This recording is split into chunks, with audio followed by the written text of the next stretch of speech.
Spend a moment to think about how you studied at school, college, or university. Did you cram for exams, or continually reread textbooks, or just stare at something trying to burn it into memory? I know I wasted a lot of time at college. Indeed, I was wasted a lot of the time in college. But in truth, when you, like me, thought you were actually working, ironically, that's when you really were wasting your time. My name's John O'Hare, and I'm head of Pure Research into Learning, looking at how to make learning more efficient, effective, and engaging.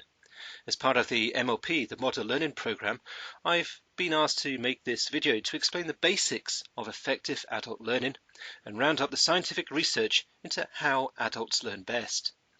There is a lot of rumour, bad practice, word-of-mouth theories, and hokum talked about and practiced in learning. So this is the true academic research that's been published in peer-reviewed scientific journals, not two-bit TED Talks and half-baked hunches, but true, verifiable, peer-reviewed and repeatable research. And that's important because a lot of what makes effective learning is contrary to popular opinion and counterintuitive. It's not how things were done at school or even how we do things today in EDU. But we're Nokia. We aim to expand the human capabilities of technology. In EDU, our vision is to expand human capabilities, and the only way to stop that from just being hyperbole is to make learning more effective and efficient. We're not maintaining momentum or eking out established practices or doing things because we've always done them. No. To expand human capabilities, we need a solid evidence-based research foundation on how we actually learn, because only then can we push the boundaries. To expand human capabilities is a challenging goal, and with challenging goals, you need to challenge your thinking. So let's challenge your thinking. When most people think of training or learning, they fall back on their experiences from school and imagine either a lecture or a group of students gathered around a teacher. And the problem with this model of education is the emphasis, the focus. It's not on the learner, but on the instructor. State education has its origins in the Industrial Revolution, and when there was a need to educate rural country folk to a basic level so they could count and read and operate machines. It was an industrial approach, a mass market approach to get as many people educated to a basic level as cheaply as possible. It was system-centric, or the focus on the system with a few instructors and discipline to keep it working. Learners were on a conveyor belt like an educational production line, stamping in the basics. Learners' needs were not taken into consideration. There's no place for individuals or areas of interest or specialisms. It's the easiest way to teach our children, so our governments do it. But it isn't the best way to educate, especially adults. In fact, the system-centric approach is the opposite of what we're striving for. The system-centric approach is not going to expand human capabilities. We need more freedom and flexibility, a learner-centric environment, with the learner and their interests and enthusiasm and their needs being central, because there is potential for learning in all that we and others do, in troubleshooting, in talking to others, in reading blogs and comment forums, in posting questions on discussion boards and watching short videos, or, better still, recording experiences as videos to share with others. We need to maximize these opportunities to learn from others, from experts in the field, those who have real-life, hands-on world experience and face real customer challenges and issues on a daily basis. But these are only opportunities to learn. Capturing and distributing them is just knowledge management, not learning. To be useful, learning requires memory, so that what we have learned is still there when we need it. Learning isn't easy. It's an acquired skill, and the most effective strategies are often counterintuitive. We are all poor judges of when we are learning and when we are not. Often, when the going is harder and slower and doesn't feel productive, then it is often working better than learning strategies that feel more fruitful and seem superficially more successful, like rereading a text or cramming for an exam or repeated practice of a single task over and over again. It's really just a dopamine hit. We feel good. We think we've acquired a certain mastery, but the gain in memory is only temporary. It's long enough to fill out a satisfaction survey to say that you feel good at that moment, but in reality, the memory gain is temporary and it's quickly forgotten. Researchers have known this since 1885 when Ebbinghaus first published his forgetting curves. Satisfaction sheets are not a valid way of showing learning or validating a training department's worth. Most of the learning industry use them, but let's be clear, they do not measure learning.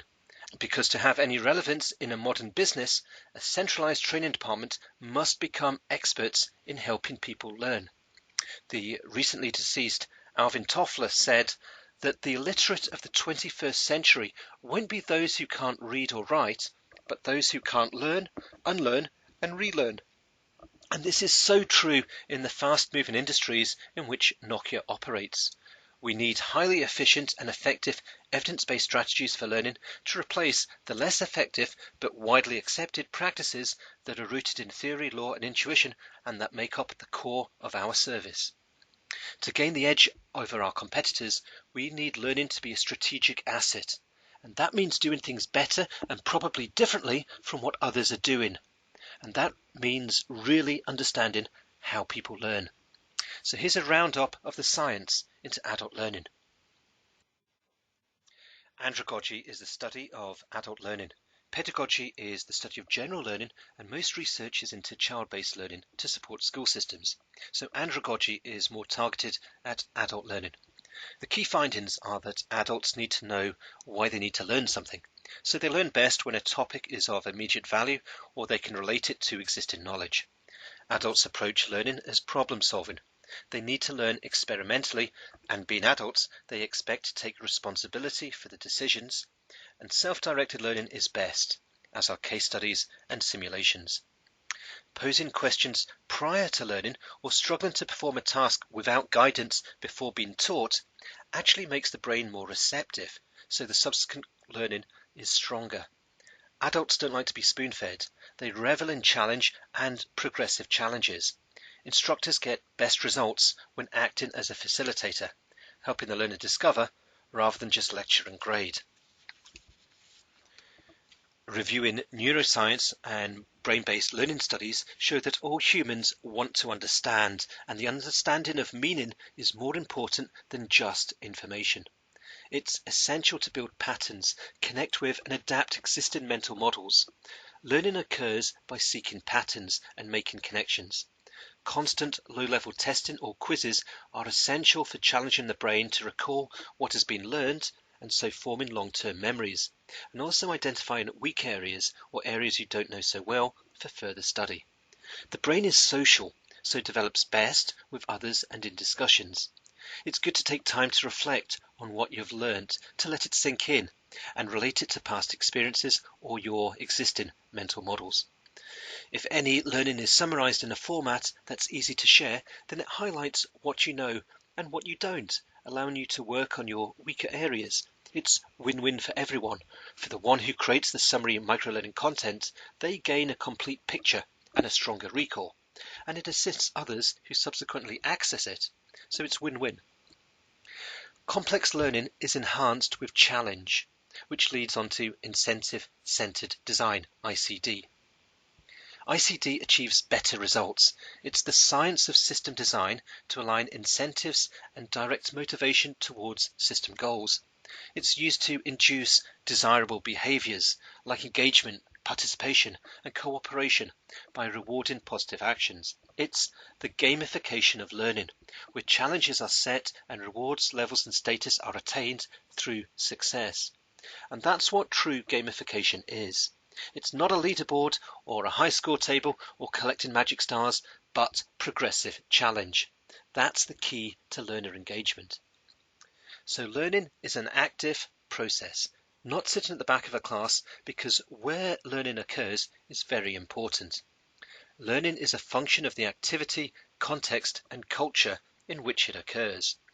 Generally, classroom learning activities involve knowledge that is out of context, so harder to use and apply and rely upon. So it's not as effective as on-the-job training or nuggets of learning that can be quickly applied to a task in hand. The culture of learning is important.